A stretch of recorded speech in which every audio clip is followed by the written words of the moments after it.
Welcome back, everyone. Before we dive in, be sure to drop your thoughts, feelings, and lessons in the comments below. Like the video and subscribe so you never miss stories like this. Let's get into it. It began with the sound of someone slamming a fist into my front door. Not a polite knock, hard impacts that shook the frame. It was 5 a.m., the air outside sharp enough to cut, and cold seeped through the seams like smoke. I grabbed the closest heavy object on the counter and pulled the door open. My neighbor, Curtis Hale, stood in the thin fog, face drained, hands trembling, eyes wide as if he had just watched something irreversible. "Do not go to work today," he said. "Stay inside. Trust me." His tone did not feel like panic. It sounded like a warning delivered by someone who already knew the next move on the board. Behind him, my street sat still and wrong, like the last frozen frame of a nightmare. No birds, no early cars, no normal morning noise, just a blank quiet that did not match the place. I almost told him he was overreacting.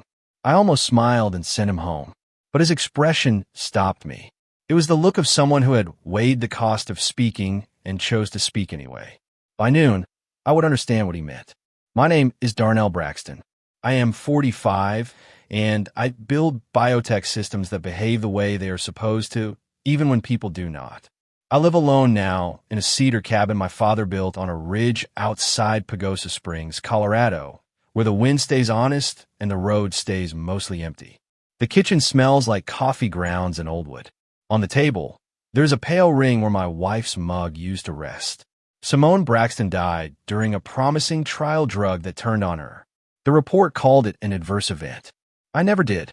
3 months ago, my father, Ernest Braxton, had a stroke. He died in this house, positioned neat, like someone had arranged him after the fact. The coroner's conclusion was clean. Too clean. In the days after, I found one thing he left for me: a thin USB drive taped behind a fake book spine, along with a note written in his blocky handwriting. "Open only when you doubt everything." I did not touch it. I told myself I was functional because I kept moving, fixing hinges, fixing code, fixing nothing inside my chest by refusing to look straight at it. After Curtis's warning at 5:02 a.m., the cabin air felt different, charged like the moment before thunder. I stood at the bookshelf with my palm on the worn leather of the decoy book, feeling the weight of a door I had avoided opening. I did not go to work. For once, I listened. I texted my manager at Helix Corporation. "Personal emergency. Out today." It was a lie shaped like the truth. Then I drew the blinds, locked the deadbolt, and checked the back door twice. The house settled, wood breathing, pipes ticking, and the wall clock striking seconds like nails. The road outside is usually quiet at sunrise. One truck, a school bus, then nothing. That morning, a gray sedan crept past the cabin like it was measuring the property. It went slow once, then slower the second pass. Road salt filmed the plate until it looked blank. I killed the lights and stepped away from the window, choosing a position that kept glass between me and the street, but kept my body out of the direct line. Time stretched. The phone stayed silent. The clock felt louder. I told myself this was paranoia, that Curtis had simply carried fear to my door and handed it to me. The sedan stopped at the far end of the road and idled there, engine low and patient. Not the patience of someone waiting for a friend, the patience of someone assigned to hold. I watched it through a crack in the blinds until my eyes ached. No movement inside, no door opening, no visible driver. Then a faint blink behind the windshield, lens glare, or a device catching light. I reached toward the shelf and touched the hidden USB spine like a man checking if a match is still dry. The clock kept pounding. Every tick pushed me toward a decision I did not want, but the car stayed, and staying felt like a decision too. At 11:30 a.m., nothing had changed. No footsteps on the porch. No voices. No relief. The sedan remained.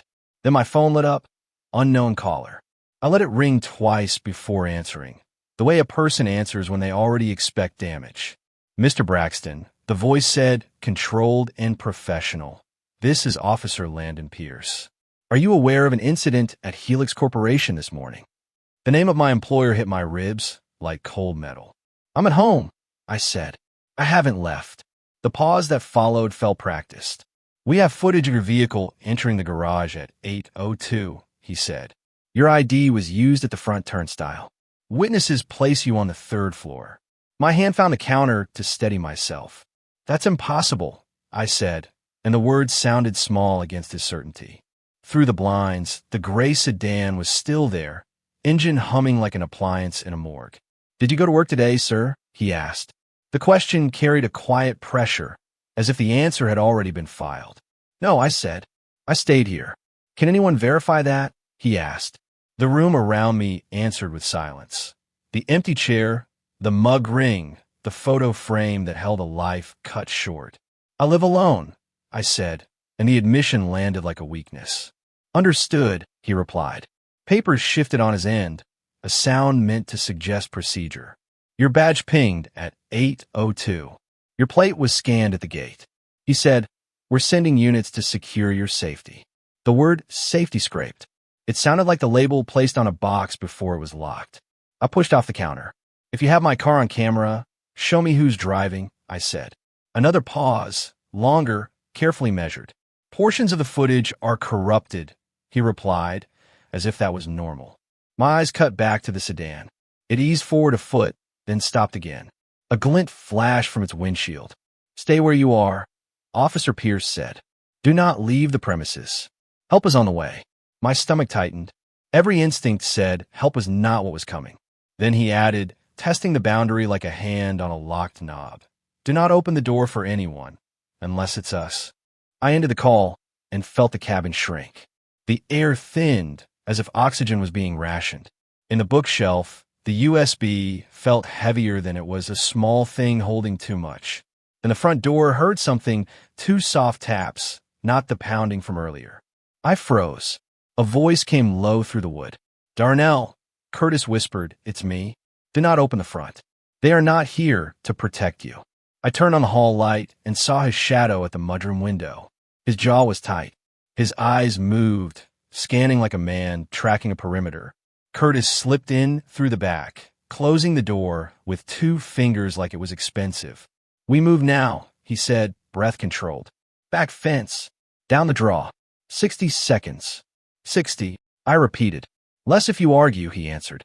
Headlights swept across my front room like a blade. The house flinched. Curtis checked his watch. "They will box the road, then the yard," he said. "They call it securing the perimeter." Another sweep of light, closer. A radio murmur bled through the door seals. My chest did the math. Unknown caller. Sedans. A voice that used cooperate like a weapon. I looked around at what my life had become. The mug ring, the empty chair, my father's shelf holding the USB like a buried tooth. The wall clock hammered seconds like a judge. Curtis said, "Pick." He started counting anyway. 60.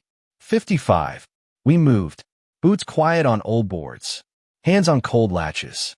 Breath short. The back door opened to wind, pine, and a future I had not scheduled. The fence bit my palms as I climbed.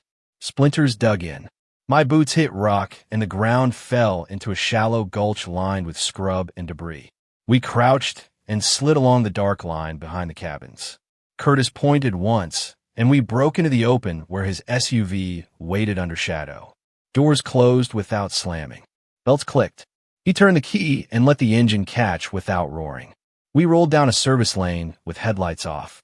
In the mirror, 2 dark vehicles eased into my street like trained dogs. Their movement was slow, controlled, and certain.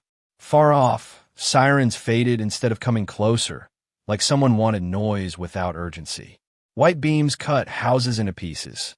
Radios crackled with short codes.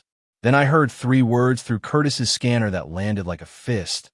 "Braxton is property." My jaw locked. Property is equipment. Property is land, not a person. Curtis kept driving. He did not explain yet. The spotlight passed my cabin windows, washed them white, lingered, moved on. One vehicle turned its nose toward the back trail, testing for tracks. Curtis stayed on the curve, tires whispering on gravel. My hands were steady on the dashboard. My ribs were not. "Who are you?" I asked as forward. Neighbors don't say property. Neighbors don't know when to move. Curtis kept both hands on the wheel. "I owed your father," he said. He pulled me out of a bad place years ago. He asked one thing in return. What? I asked. To watch you, quietly, Curtis said, from a distance. To keep you alive if the day ever came. The answer did not fit the man I remembered. Quiet neighbor, polite waves, nothing more. My father fixed tractors, I said. He argued with us at football games. Curtis shook his head once. That was the part you were meant to see, he replied. The rest was not normal. He called it the Helix Protocol. The name clicked in my mind like a bolt sliding into place. Clean. Final. Wrong. What is it? I asked. Pieces, Curtis said. I can show you. Then you decide what to do with what you learn. He drove us behind an old warehouse near Durango, its windows blank, paint peeling like dead skin. Curtis killed the lights and moved to the rear wheel well, working a hidden latch I would never have noticed. He returned with a matte black USB drive marked with a small red Helix stamp near the tip. In the SUV, he opened a rugged laptop and slid the drive in. A folder appeared. The first file was a scan of my father's handwriting. Square, steady, unmistakable. Michael. No, my father wrote my name wrong in the header, then corrected it beneath. Darnell. If you're reading this, the part one try to hold back has broken. Do not go to Helix. Do not trust a badge. The message continued. Do not talk to anyone who calls you asset. Go where I told Curtis. Go now. My throat tightened. Another folder opened.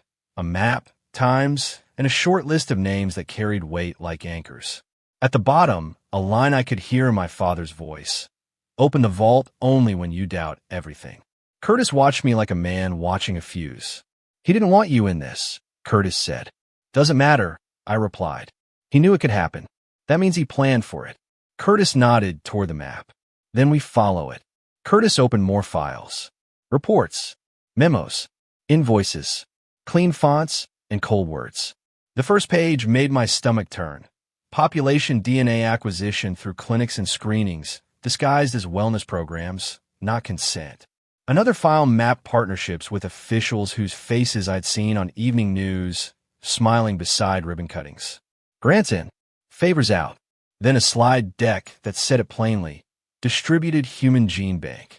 People reduced to storage. Blood treated as inventory. Every page tightened a screw in my chest. A spreadsheet flagged certain names, priority, retention, retrieval. I scrolled until I found mine. Braxton, Darnell, genomic asset. I stared at the words until they stopped being letters and started being an accusation. Not an engineer. Not my husband. Not son. Asset. The word took my life and packaged it. My hands shook before I noticed them shaking. Curtis said nothing. He let the documents speak. Truth does not arrive politely. It arrives with weight and expects your bones to hold it. I shut my eyes and saw my father's note again. Open only when you doubt everything. Like he had tried to build a line in my mind strong enough to hold back a flood. The doubt was gone. What remained was anger with purpose, sharp and clean. We end this, I said. Curtis nodded, once like a man hearing a verdict. Then we find Ernest's vault, he answered, tapping the map. It showed an old facility tucked in the foothills, decommissioned on paper, but real enough to hide something that mattered. A memory surfaced, a symbol my father had doodled in an old journal, circle with 3 short lines. I had assumed it was a ranch brand or a habit. Curtis zoomed the satellite view. There was burned faint into a service road, the mark like a scar. He handed me the GPS. The route followed a thin trail past a dry creek and lodgepole pines. No traffic cameras. Weak cell coverage. A place chosen by someone who meant to keep a promise. We can run, Curtis said, or we can climb. I watched the map and thought of the phone call, the sedan, the word property, the file that turned me into a label. I thought of my father dying neat, as if someone wanted him tidy. I thought of Simone's hospital room, the way the trial staff spoke in careful voices while my wife's eyes stopped recognizing light. Running has kept me alive. It had not kept me whole. We climb, I said. Curtis started the engine. The SUV's rumble sounded honest. We aimed for the mountains like we were choosing a direction on purpose for the first time all day. The road rose, icy in places twisting through pines. Curtis drove with steady hands, eyes heavy, as if he had done this kind of route before. Snow hissed under tires. In the rear view, the road stayed empty for a breath. Then two white points lifted over the last turn like eyes. "We're tagged," Curtis said. "They have a line." I opened the glove box and found a temporary plate tucked under a rag. Curtis slowed just enough for me to swap it, my fingers numb, metal biting skin. I dove into my phone settings and killed every tracker I knew. Bluetooth, Wi-Fi, location services. Then I disabled the vehicle telematics. It did not matter. The lights grew. A small shadow buzzed overhead, drone-sized but purposeful. Its beam tightened and landed on our hood like a fingertip. Curtis cut left onto a logging spur and killed the headlights. Darkness swallowed the road for a second that felt like mercy. Then the buzzing rose again, hunting. We slid, corrected, kept moving. Pine needles whipped the glass. The drone's cone of light washed the snow ahead and then centered on us again. Locked. Curtis pressed the accelerator like a man committing to a decision. "Next turn," he said, "we make our own road."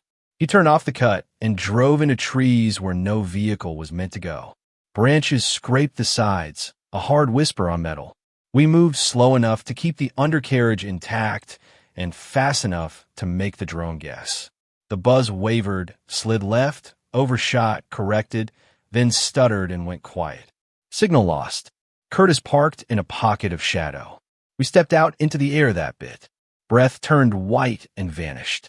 "On foot," Curtis said. We closed the doors without noise and moved uphill, boots finding dirt, then rock, then the slick lip of a shallow creek. Cold climbed my shins, stones rolling underfoot like loose bones. We did not speak. Some nights, words feel like light, and light is a risk. Halfway up the draw, the world changed pitch. A helicopter's rotors rolled through the valley, distant at first, then sharper, angling closer. The sound bounced off rock and returned heavier. Curtis tilted his head, listening like a hunter. "They lost the drone," he said, "so they bring something louder." The rotor note deepened. I looked through the treetops and saw only darkness moving fast. The ridge ahead broke into a rock face that did not match the map. Too smooth, too clean, like it had been shaped on purpose. Curtis brushed snow from a seam. A metal panel appeared, half buried in lichen. In the corner, the circle and 3 lines mark was pressed into steel. Curtis found a recessed plate, flipped it, and a small square woke up, cold glass with a pulse icon. No keypad, no code. "Biometric," Curtis said. "Not just a print. It wants blood in the skin and heat in the bone." I stared at my hand, scarred from work and life. I pressed my palm to the glass. A cool hum rose through the rock. The square read my print. Then a thin green line crawled along the seam like a fuse catching. Pistons engaged. Air exhaled from inside. The door rolled open a hand's width, then more. The scanner flickered one word match. The place knew me, or it knew what I carried. Inside, the air smelled like dust, oil, and clean metal that had not seen daylight in years. Lights rose slowly, revealing a round room lined with black cases. No labels, no drama, just weight. At the center sat a leather-bound journal under a clear cover. Next to it, a photograph, my father holding a boy with a crooked smile beside a lake. Me. I lifted the cover. The first page was packed with notes. Helix out of control. Off-books funding. Human subjects masked as community trials. Arrows pointed to a map dotted with clinics and labs, plus places that could not be both. Names and dollar amounts stacked like ammunition. Money does not talk, it assigns tasks. A low console woke beside me, simple in shape but heavy in meaning. 2 square buttons sat under glass with labels that did not pretend to be kind. Acquisition protocol. Route data to secured servers. Lock evidence. Return asset. Revelation protocol. Push everything public. All channels. No clawback. Above them, a timer blinked zeros, waiting. My throat went dry. My father had built a choice in his steel. One path that kept control inside a cage. One path that broke the cage and accepted whatever followed. Curtis stood back, not touching anything.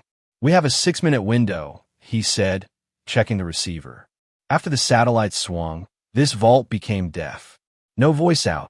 The console's timer flashed 6 o'clock, waiting for my hand. I pulled a USB from my pocket, the one from my shelf, and slid it into the slot. The interface recognized the files and displayed the same 2 options again, this time with the weight of consequence.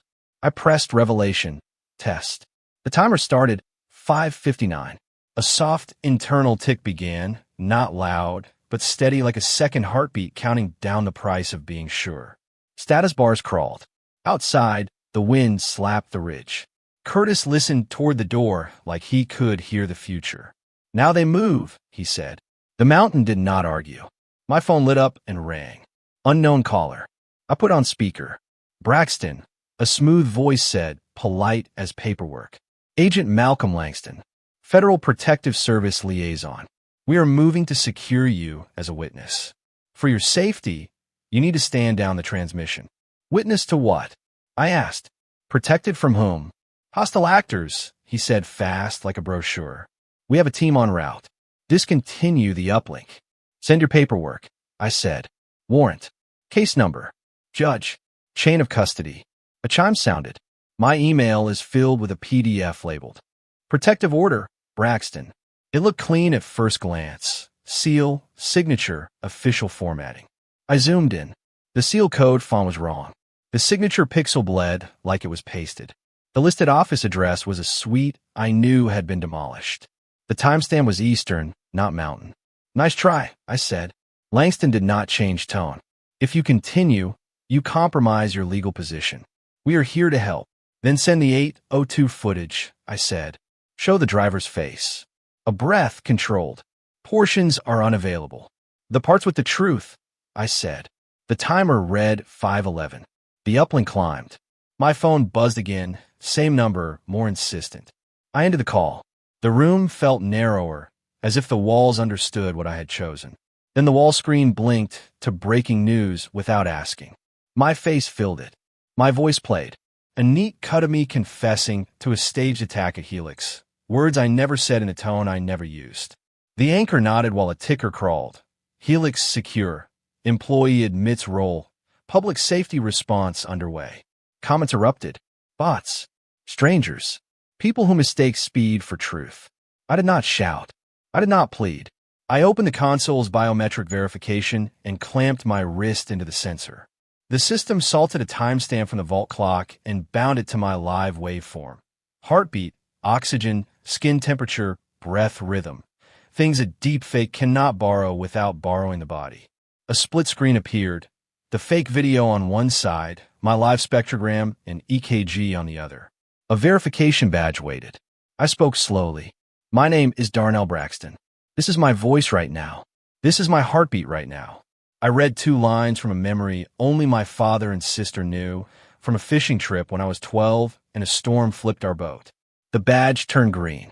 Comments shifted from certainty to doubt, from doubt to friction, and a wedge of belief forced its way upstream. "Keep it green," I told the console. "Let evidence do the work." The uplink ticked toward 28%. Curtis swept the room with a small detector. It chirped when he crossed his chest. His face changed, pale in a way I had not seen. He slid fingers under his collar, searching. The chirp sharpened. "They tagged me," he said quietly. "Somewhere between your cabin and the ridge." I felt anger rise, searching for somewhere to land. Curtis looked ashamed, not defensive. I hooked a blade under the seam and cut. A grain of rice ceramic bead fell into my palm. White slick, too small to carry such consequences. I placed it on a metal lip near the console's induction coil, and Curtis flipped a switch. The coil hummed. The bead jittered, smoked, then snapped bright and dead. The detector went quiet. Outside, the wind changed tone. On the external ping board, signals still circled our grid, wider now. They had lost the lock, not the hunt. The timer read 4:22. The uplink crawled. A perimeter alarm chirped once, then became urgent. Curtis pulled the external feed. Thermal imaging bloomed. Orange signatures fanning along the cut. 2 teams moved with disciplined spacing. One heavier signature lagged, like equipment with legs. "They're here," Curtis said, already throwing a bolt and jamming a steel bar into brackets I had not noticed. The door answered with a low thud that sounded final. I leaned into the console and forced the uplink through every spare pathway, stripping redundancy and letting speed eat safety. The bar crawled. 36%, 37%, 39%. Not fast enough. On the ceiling camera, a figure knelt in the outer hall and unpacked something that looked like a coffin-shaped drill. The vault vibrated once. Then the sound came. Steel screaming, steady and confident, like a person who has done this before and never paused to think about the people on the other side. Curtis pressed his shoulder against the door, face calm in a way that made my anger sharper. "They will open it," he said. "The question is whether they open it to a problem or a headline." The drill dug deeper. The room shrank, vent air turning stale. The progress held at 39% and ticked. I kept power up and felt pressure in my teeth. Then the console through a new window. Video call. My sister's face filled the screen. Nia Braxton, lit by flat white light from a room where doors do not open the right way. Her eyes were wide. Her lips looked cracked. A bruise darkened her jawline. "Darnell," she whispered, and the sound nearly took my legs. A man's silhouette leaned into frame, voice filtered and polite, like a scalpel wrapped in velvet. "Mr. Braxton," he said, "stop the transmission and your sister goes home. Continue and she won't." He did not threaten. He scheduled. The drill outside moaned. The progress bar answered. 40%, 41%, 42%. My mouth moved, but language stalled. Curtis's hand landed heavy on my shoulder. He did not tell me what to do. He simply stayed there, human weight in a room, trying to turn everything into numbers. "Proof of life," I said. "Say something only the family knows." Nia blinked hard, then understood. "Pine Creek," she said, voice shaking. "Dad's old tackle box. Real. Completely real." The silhouette said, "Your decision." My heart pounded in the clamp. The verification badge pulsed green. My father's note burned behind my eyes. Doubt was not my problem anymore. The deal was. "Hold tight, Nia," I said, voice controlled. "I'm finishing this so no one can do it to you again." The silhouette stayed calm. "You have one chance to be reasonable," he said. I asked again, "Say another thing. Something you cannot guess." Nia swallowed and spoke. "You broke Dad's window trying to cast past the fish at Pine Creek," she said. "He made you fix it before dinner, and you swore off baseball forever." She did the half smile she always makes when she says that line. The detail hit behind my ribs. It was real, which meant the threat was real. My head screamed to stop the uplink. My gut said the bargain was a cage lined with soft fabric. Curtis's grip tightened. "Believe evidence, not fear," he said quietly. "Their leverage dies if the truth lives." I forced my breathing slower. "Give me 60 seconds," I said, not to them, but to myself. I set a delay on non-critical substreams, starving the decorative parts to feed the spine. The drill chewed louder. Dust drifted from the hinge, seemed like gray snow. The progress crept. I did not stop the uplink. "Hold tight," I told Nia. "I will not trade your life for their script." A new prompt flashed on the console. Secondary AUTH, plasma match. Curtis cursed softly. "They want more than a touch," he said. A drawer hissed open. Sterile kit. Tubing. Clamp. The display read, 350 milliliters. I rolled my sleeve, found the vein that always behaves, and turned my face away from the needle because refusing to watch is still allowed. The draw began. Warmth left my arm. Dizziness arrived quickly, tilting the room. I kept my palm on the biometric plate, sweat slicking glass. The system bound plasma to print, heat, pulse, 3 locks, 1 key. The progress jumped. 48%, 49%, 50%, 51%. My fingers trembled. The drill's whine climbed. The console chimed. Plasma verified. The vault accepted blood as proof. Then something clanked in the outer hall and popped. The lights went white, then dead, then returned thin and mean. "EMP canister," Curtis said. "Low grade." The console hiccuped. Backup power spun up with a growl. Fans hauled air like lungs after a sprint. Curtis fired 2 fast shots down the corridor. Not to hit, to warn. The drill paused, then screamed louder, angry at resistance. Sparks dusted the seam like bad snow. I dumped the safe plan and split the feed into shards, sending them through civilian nodes, trailhead Wi-Fi, parked vehicles, church cameras, home routers that never sleep. Each shard carried a checksum and timed release. Kill one path and 5 more wake up. The map is filled with small lights, ordinary devices becoming a river. The bar climbed. 54%, 56%, 58%. I opened the second journal tucked under the first. Less diagram, more confession. Early pages were official letters and safety pledges. My father's signature looked confident there, like a man who still believed he could steer the machine. Then the handwriting changed. Angles sharpened. Margins filled. He wrote about blood draws done at neighborhood fairs under the cover of free food, consent forms written to pass review rather than inform, churches used as collection points, children underlined twice. A photo slid out. Me on his shoulders outside a county clinic, both of us smiling at nothing in particular. On the back he wrote, "I should have known sooner." The final page carried the weight of a man out of fences. I signed early phase. I believed the pitch. When I saw who paid and who bled, I stole what I could and ran. "I am late, son. I am sorry." The drill sang. The bar crawled. Forgiveness is not soft. It is a hard door that opens when you stop pretending it is locked. I let it open and turned back to work. I pulled a money map. Shell nonprofits, feeding consulting firms, donations routed through a patriotic name group with a Cayman address. Every arrow ending at Helix.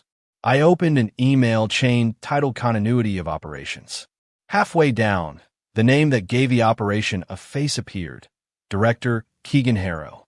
His note was corporate and poisonous. Initiate asset recovery. Narrative containment first. Legal follows. No exclamation point.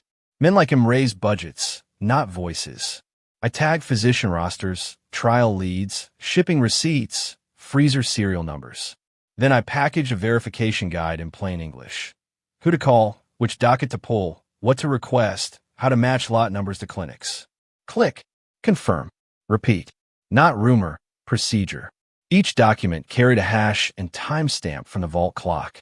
Anyone could check it. Anyone could expose me if I lied. The bar climbed. 61%, 63%. Outside, comments shifted from screaming to calling, from calling to posting replies. People were building proof with their own hands. That is how a lie loses ground, when truth becomes portable and boring. A speaker near the main door crackled. "Braxton," a voice said, official and flat. "Open up. You're out of time." The console timer disagreed. 1:59 appeared like a dare. Curtis set a heavy brick device by the hinge. "Delay," he said. "If they breach early, it buys seconds." I connected an armored backup drive as a live mirror. If the uplink died during the satellite swing, the mirror would carry the last mile when the sky came back. Belt, suspenders, and every trick my father ever learned from distrust. The drill kept eating. The speaker repeated, "Last call." The vault did not answer. The roof took weight. Rotor thunder pressed down. Then the metallic cough of anchors biting steel. Cables creaked overhead. Dust sifted like gray snow. The drill never stopped. A new sound joined it above. Equipment shifting, metal clanging, a mechanical laugh without humor. The progress bar twitched and slid backward under interference. 66%, 64%, 62%. A bolt snapped overhead. A shard nicked Curtis high on the shoulder. He did not shout. He stepped back and blinked once like someone swallowing fire. Blood ran down his sleeve, dark and honest. I grabbed the first aid kit and cinched a wrap tight until he grunted. He met my eyes and nodded once. "Keep going." I watched the console still pushing, still splitting feed, still losing ground under a blanket we could not see. The helicopter wash shoved dust through vents. The room tasted like battery acid. "Stay with me," I told Curtis. "I need you standing." He managed a tight smile around the pain. "I'm here," he said. "Make them hate math." I looked at 62% and chose a counterpunch. If they were smothering my signal from above, then I would use what the vault already had. A voice cut through my audio channel. Clean, clipped, no wasted air. "Dr. Alana Jeffries," she said. "I recognize the name from my father's notes. They're jamming you from the roof. You cannot outrun it. You have to bend it." "Ow," I asked. "Reverse their field," Dr. Jeffries said. "Use their blanket against itself." She directed me to a maintenance panel left of the console. "There's an RF coupler tied to the induction coil," she said. "You'll need authentication." I slid the panel open and found a narrow port waiting. I inserted the Helix key. A buried menu woke up.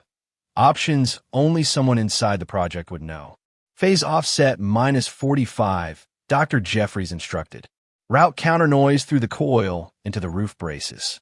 Backscatter will shove their jam off your channel. It will hurt. Let it." I set the values and hit execute.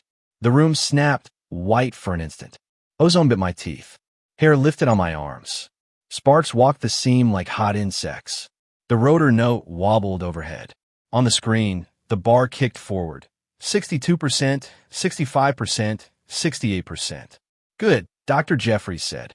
"Hold the offset stable. If the coil screams, that's normal." Online, the feed split into lanes. Some voices called me a criminal. Others asked for proof and how to help. I brought the camera close and spoke so my breath rasp was recorded. "My name is Darnell Braxton," I said. "This is my face. This is my voice. This is my heartbeat right now." The display overlaid my EKG, oxygen, skin temperature, and vault timestamp in the corner. "You do not have to believe me," I said. "Verify me."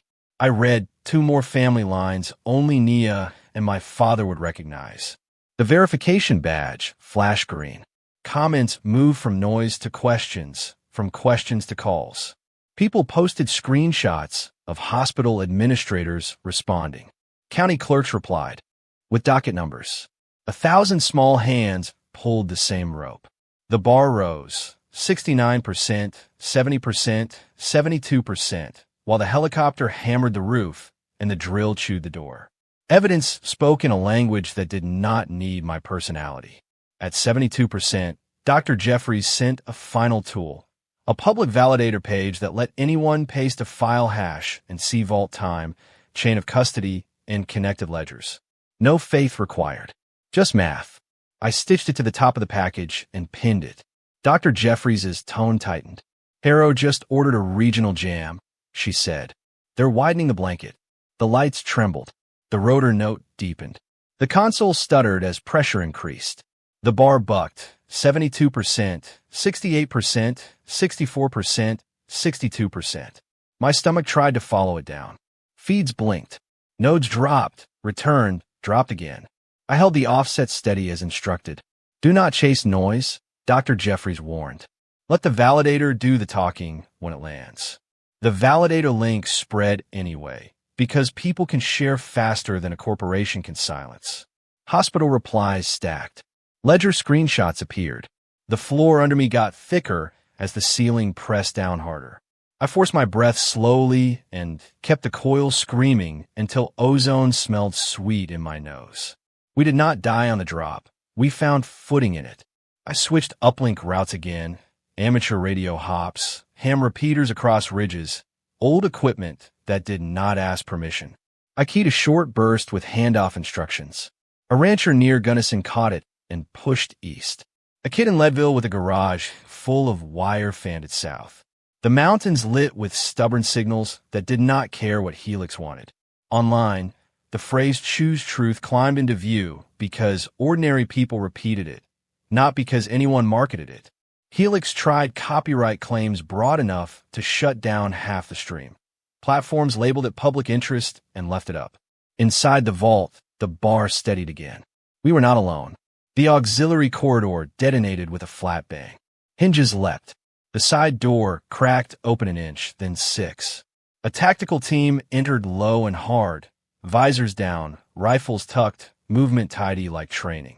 A canister hissed across the floor and popped. Cold fog poured out, biting my throat and turning air to chalk. "On your knees," a voice said through a mask, calm as an invoice. Curtis answered by firing into the ceiling camera. Glass snow fell. Feedback squealed. The squad flinched. A small quad drone whirred through the gap, red sensor hunting. Curtis put it down with 2 quick shots. It spun and died. I yanked the backup drive cable loose and palmed the armored mirror unit, heavy and real. A lead agent advanced. Agent Dorian Caldwell, his chest patch visible in the strobe of fog and light. "Asset recovery," he said. "Not an asset," I replied, and the words felt like steel in my mouth. The main door screamed as the drill chewed deeper. Dust drifted in gray sheets. The bar on the console crawled on, 73%. Curtis shifted to cover the breach. I tucked the drive inside my jacket against my ribs. Caldwell took 3 steps, sight aimed at my chest. "Surrender the national asset," he said as if reading a part number. "I'm a person," I said, and kept my phone live. The camera caught sweat, blood, and the tremor I refused to hide from the record. Comments poured in. The bar climbed. 74%, 76%, 78%, indifferent to human fear. Caldwell raised his offhand. "In the broadcast," he said. His rifle stayed steady. Behind him, men moved like furniture being positioned where it belonged. My side burned where a sliver of steel had cut earlier. Breath pulled thin air and returned less of it. 2 pressures, metal and voice, trying to flatten me. I kept the feed running. Dr. Jeffries returned through the noise. "There's a last bypass," she said. "It will give you headroom against the jam, but it may pop the coil. You could black the room." "Tell me what to flip," I said. "Service menu," she instructed. "Bridge the RF coupler to ground for 2 seconds. No more. Then swing phase 15 degrees and lock it." I did it. The shock hit like a hammer made of light. My arms locked, jaw clenched, and an old shoulder scar flared like a warning. The coil screamed. The air smelled like pennies. For a heartbeat, everything went white. Then the world snapped back. The rotor note above wobbled. The drill lost a tooth and resumed being angry. The console caught and ran clean. The bar punched forward. 82%, 84%, 86%. I pried my fingers open and forced myself upright. Curtis pressed a fresh bandage to my ribs without ceremony. Dr. Jeffries said, "Hold it steady. You're breaking their blanket." A call came through that did not pretend. Director Keegan Harrow. I answered because some voices need to be recorded. His tone was warm like whiskey, pleasant and burning. "Mr. Braxton," he said, "let's be practical. Stop the transfer and you walk away. New name, new state, clean slate. Your sister goes home tonight." I watched the bar edge upward. 87%, 88%. "Proof," I said. "Live line with Nia. Real discharge paperwork. Judge's name. Case number. Timestamp that matches my clock." A pause filled with the sound of him deciding whether to insult my intelligence. "You have my word," he said. "Your word put my wife in the ground," I replied. "Your word turned me into property." He tried again. "National stability," he said. "Public safety. People cannot handle panic. People can handle the truth," I said. "Especially the truth they can verify." I waited. No documents arrived. No proof. Just quiet that revealed the deal was fake. "Stop wasting air," I said, and ended the call. The bar reached 89%. Something in me went colder and cleaner. We were past bargaining. Caldwell moved fast, closing distance suddenly. The fog swirled. A muzzle flash cracked white. The round meant for me found Curtis instead. Curtis stepped into it like a door slamming. The sound was small, a hard punch, not cinematic, just final. He went down on one knee, then both. I dragged him behind the console, hands slick with blood I did not want to feel. His eyes stayed bright, steady, not surprised. "Do not let me die for nothing," he said, voice gravel. "You won't," I said, and meant it with a certainty that hardened my teeth. Caldwell advanced 2 more steps, sight high. I grabbed a tool and threw it into the lights. The room dimmed just enough to blur edges. The bar crawled. 91%, 92%. Curtis grabbed my wrist with a weak squeeze. "Finish the send," he breathed. "That's the only thing that makes sense." I pressed the bandage tighter. "Stay with me." He nodded once. "Move." I stood, pain bright in my ribs, and pushed the uplink like a man paying a debt with his last currency. The bar rose. 94%, 95%, 97%. The room tilted. My legs argued with gravity. I crawled one step, one hand on the console, the other clamped over my side. The helicopter washed the ceiling. The drill ate hinge metal with patient hunger. I shoved the backup drive into the port and armed the mirror push. If the vault went deaf, the data would still have a spine. The system asked for confirmation in a neutral font. I entered the checks and watched green blink like a pulse. The main door boomed. Bolts cried. Metal complained about its job. Caldwell's boots scraped closer. "Stop," he said, near enough that I could hear his breath. I stood because there was nothing left to kneel for. My finger hovered over the final send, the one that did not care about budgets or borders. Caldwell lunged. I felt the heat of his barrel and the shove of his weight. I pressed send. The console did not celebrate. It printed a verdict, upload complete. The validator link pinned itself to the top like a flag no one could pretend not to see. The backup drive's light turned steady green and stayed that way. Outside the vault, sirens braided with rotor wash. Inside, feeds lit like storm maps. News tickers flipped from confident to stunned. Helix halts trading. Board emergency session. Investigation opened. The first anchors stumbled, then adjusted as if the new script had arrived mid-sentence. Documents spread. Hashes matched. Chain of custody displayed in plain view. Nurses posted screenshots. Clerks posted docket references. People who never trend did the work anyway. My live readouts pulsed in the corner. EKG steady. Oxygen stable. Skin temperature logged. The jury I asked for became an engine.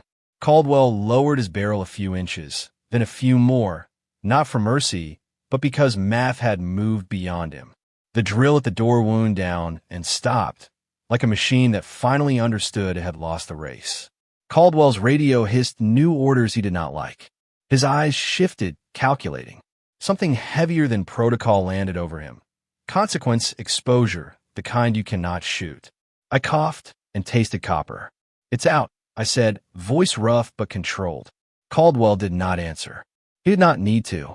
The vault screen displayed a new map as the last packet finalized. Site K12, coordinates, route pinned. Hidden under the upload like my father's final whisper. A path crawled across contour lines into darker country. Curtis's hand found mine again, weaker now. He squeezed once, stubborn. I pocketed the armored drive anyway, habit and insurance. The vault exhaled old air. The helicopter spotlight found me full on, hard and blinding. I kept my eyes open. In the glare, I lifted my phone and kept the camera alive. "Do not let anyone write your life into a file label," I said. "Verify what you're seeing. Use the validator. Match the hashes. Call the clerks. Call the hospitals. Do not accept a story that refuses checks." I looked into the lens as if it was a person. "Nia, hold on," I said. "I'm coming." My ribs burned. My arm felt hollow where blood had left. Behind me, Curtis breathed like each breath had to be negotiated. In front of me, Caldwell stood still, radio chattering, choices narrowing. The light stayed on me, as if the sky wanted a clean view of a man refusing to disappear quietly. I stepped toward the exit, not because I felt brave, but because stopping no longer made sense. Outside, the night air hit my lungs like cold water. Rotor wash-hammered trees. The ridge held steady under noise and light. I moved with a limp I could not deny. I kept the drive under my jacket. My phone stayed recording, the validator link still pinned for anyone who wanted to check. Behind me, voices shouted orders, and boots shifted on metal and rock. I did not turn back. I had already given them the part of me they wanted most, fear, and I was done paying. The route to Site K12 was etched on my screen now, a line my father left me, as if he knew the first exposure would only be the beginning. I was not safe, but I was no longer silent. Curtis stumbled at the threshold. I caught him under the arm and felt how much weight a body becomes when it is trying not to quit. He exhaled through clenched teeth. "Keep moving," he managed. I did. Down the slope, the shadows between trees offered broken cover. The helicopter light swept the ridge, searching for clean angles. Voices called my name like it was a command. Somewhere below, vehicle doors slammed, engine started, tires spun. I stayed on the path that the map outlined because my father's handwriting had carried me this far, and because the coordinates on the screen were the only thing left that felt like intent, not reaction. My phone buzzed with messages I did not read. Notifications stacked like falling debris. The validator page showed thousands of checks happening in real time. Hash matches, timestamps verified, linked ledgers confirmed. That was the proof I wanted. Not praise, not attention, not noise, verification. My sister's face appeared again in my mind. The bruise at her jaw, the flat light. I held on to the one thing the silhouette had not offered me. Certainty. They had used her as leverage because they assumed I would trade the truth for a promise. They were wrong because promises from liars are not currency. They are traps. If I wanted Nia alive tomorrow, I needed the machine that held her to lose its power today. The path narrowed through trees and rock. My lungs pulled thin air. The cut of my ribs stuck to fabric. Each step landed like a decision. The helicopter swung wider, searching. Distant sirens multiplied. Somewhere, someone shouted into a radio about perimeter failure. Somewhere else, someone else said the words investigative hold. That phrase mattered more than gunfire. It meant the system had to pause. It meant people in offices with fluorescent lights were now reading what my father wrote in the dark, and the words were no longer private. I moved anyway, because pauses can be undone and hunts can restart, but proof has a longer reach once it lives in many hands. My phone briefly reconnected to a stream of live coverage. The anchors were no longer speaking about me as a villain. They were speaking in careful terms about documents, audits, clinic lists, and resignations. A public official stumbled through a statement that sounded rehearsed but incomplete. Helix's logo sat in the corner like a stain. A legal analyst explained the validator in plain language for viewers who had never heard the word hash before that day. People posted photos of themselves calling hospital numbers. People posted screenshots of clerks replying with docket links. That was the only kind of help I trusted, work that could be checked. I turned the screen off and kept walking. Behind me, an explosion of sound came from the ridge. Another door breach, another canister, more boots.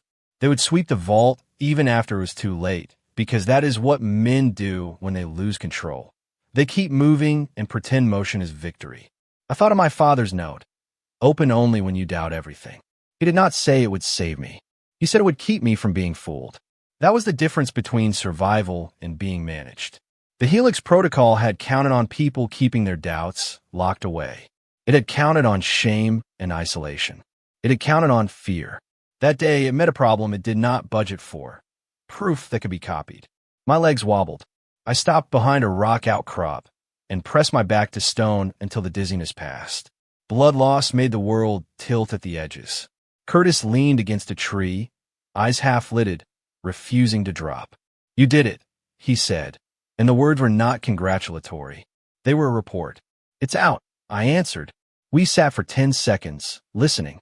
Rotor sound receded slightly, then returned. Ground teams moved below, flashlights carving through branches. I checked the coordinates again. Site K12.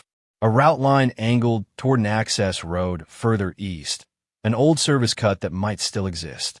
My father had not hidden just one truth. He had hidden a chain. Helix would not stop at exposure. It would try to erase what exposure pointed to. I rose and forced my legs to cooperate. Curtis pushed off the tree with a quiet groan. We moved downhill into a ravine where the helicopter light could not hold us for long. My phone battery dropped. I switched to low power and kept the drive tight against my ribs. Every few minutes, I glanced at the validator's counter, the number of independent checks climbing. That number mattered. It meant the story could not be buried in one raid, one seizure, one corrupted video.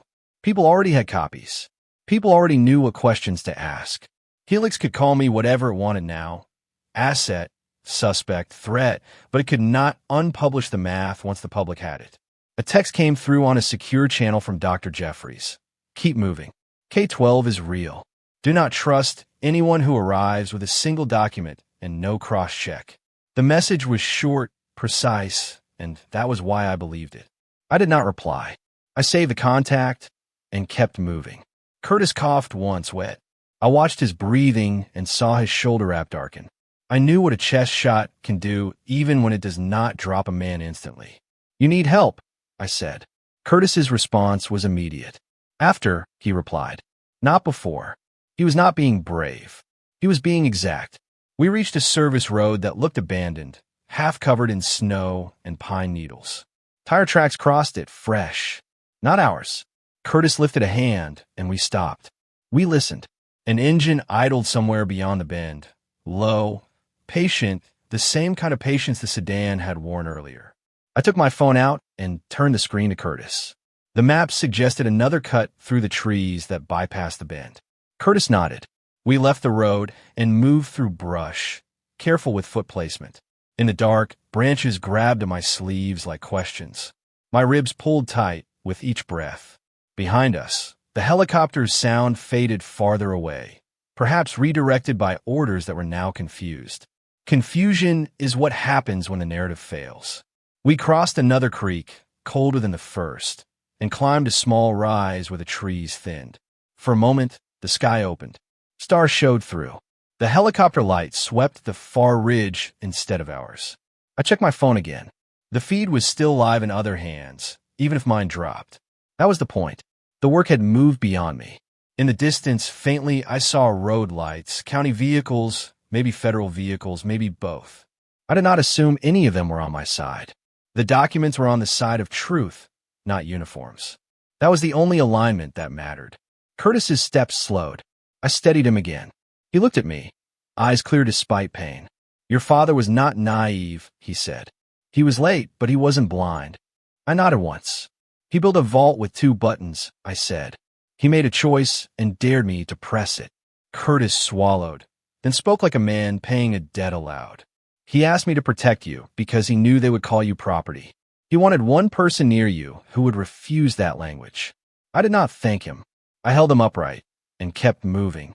Some gratitude is not words, is work. The route line led toward a junction where the map suggested an old maintenance structure, a place to catch breath and regroup. We reached it just before midnight. A low concrete shelter half buried in snow, door warped, lock rusted. Inside, it smelled like old oil and damp stone. I guided Curtis down and checked his wound as best I could with shaking hands. The bleeding had slowed, but not stopped. I tightened the wrap and gave him water. He drank in small controlled sips like he was rationing life. My phone battery was nearly empty. I plugged it into a portable pack and watched the validator counters continue climbing. That number was the only comfort I trusted. In the shelter's dim light, I opened the armor drive again and scanned the last files the vault had placed beneath the upload. The Site K-12 coordinates were accompanied by a short note in my father's handwriting, embedded like an afterthought. "They will come for the source." K-12 holds the key to proving intent. Do not go alone if you can avoid it. Trust only what you can verify. The words read like my father was standing behind me, hands on my shoulders, forcing me to stay in the part of the world where evidence matters more than fear. I thought of Nia again. I thought of Harrow's voice offering a clean slate. I thought of the fake confession video. The pattern was obvious now. If they could not control the facts, they would try to control the frame. K-12, then, was not just a location. It was the next frame they wanted to seize before I could show it. I stood and looked out through the shelter's cracked doorway. The night was quiet in the way a field gets quiet before something moves. I could not tell whether we were being tracked again. I could not trust the absence of sound. Curtis shifted behind me and groaned softly, but his voice stayed steady. "When you get her back," he said, "do not let them use your relief as a leash. They will offer you peace if you stop walking." I nodded without turning. "I know," I said. "They offered already. They did not bring proof. They brought words." I looked at the coordinates again. "K-12 will be proof," I said. A distant vehicle passed on a lower road, headlights sweeping trees. It did not stop. I waited until the light was gone. Then I checked my phone. A new message came through from an unknown number, short and clean. "We can make this disappear. Come in peace." The kind of sentence meant to sound reasonable. I deleted it. If they wanted peace, they would not have tagged my neighbor, deep faked my face, and held my sister under hospital light as a bargaining chip. I pocketed the phone and focused on what my father had left me: a route, a vault clock, and a system that turned lies into paperwork that could be checked. That was what kept me upright. Curtis slept in short bursts, waking when the wind changed or when his pain spiked. I used the time to inventory what we had: the drive, the remaining medical supplies, water, a small toolkit, and a weapon Curtis carried, but had tried to use only when forced. I was not a fighter by training. My skill was building systems that did not fall apart under pressure.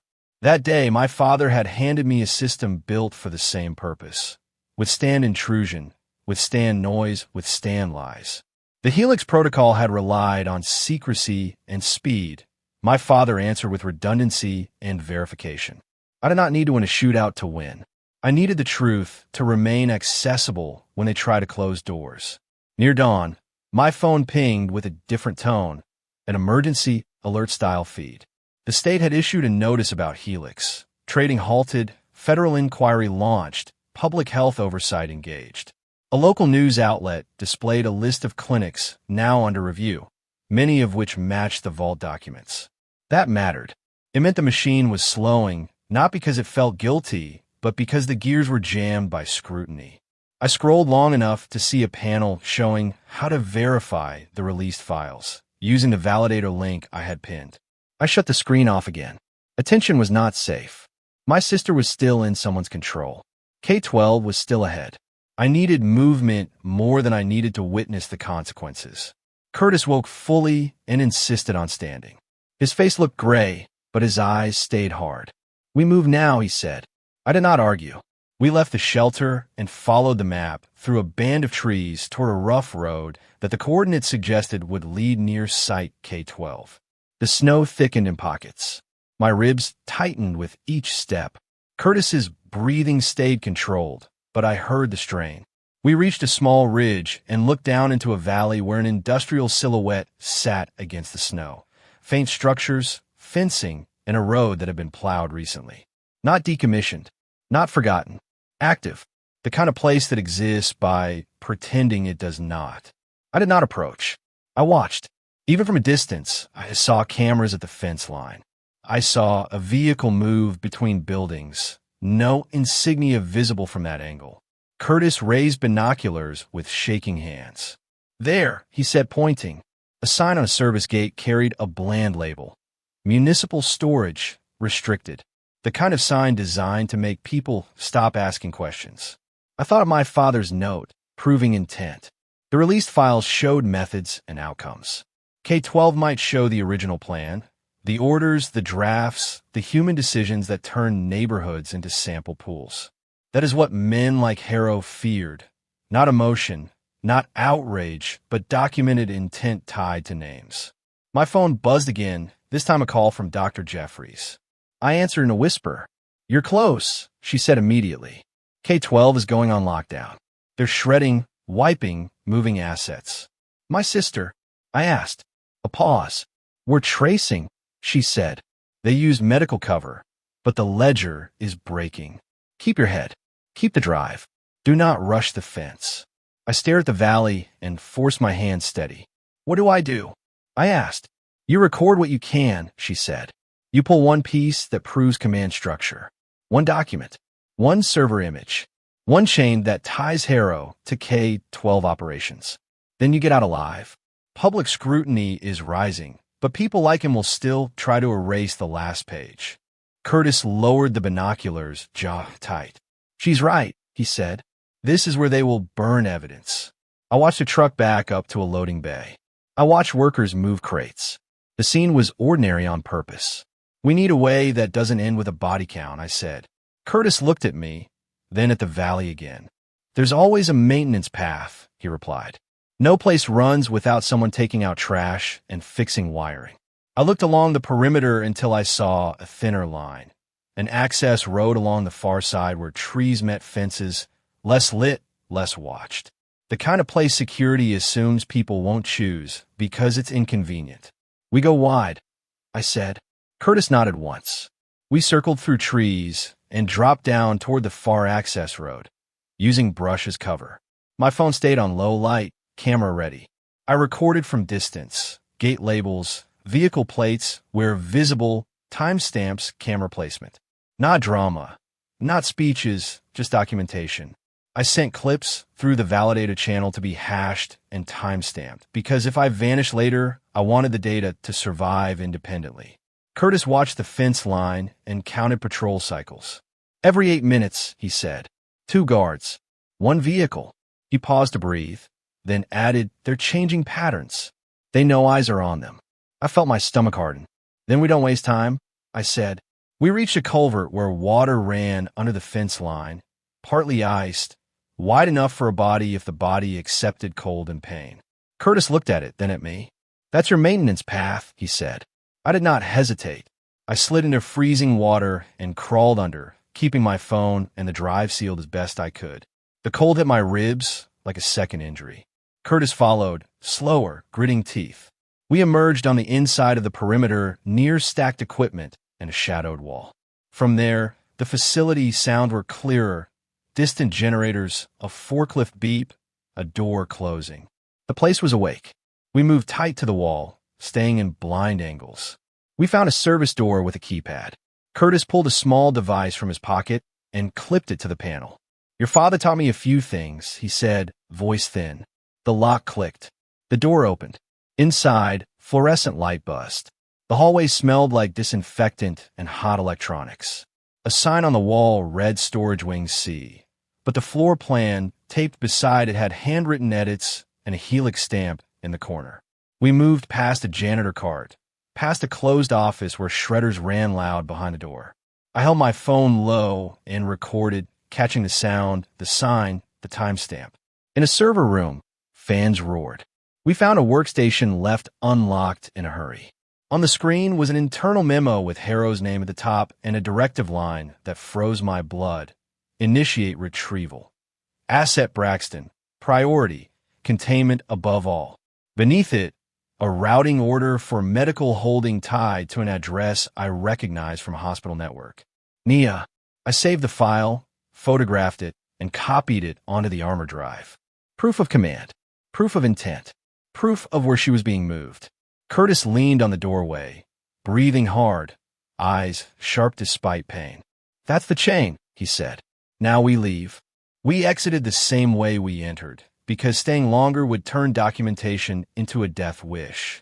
Outside, dawn began to gray the valley. Sirens sounded far away, not for me alone anymore. Sirens that had new targets, new instructions, and new eyes watching. I kept the drive tight under my jacket, and the memo burned into my screen. I was not imagining the word property anymore. I had recorded the directive that tried to make it real. I moved with one goal: get Nia back alive using the only leverage that holds under pressure.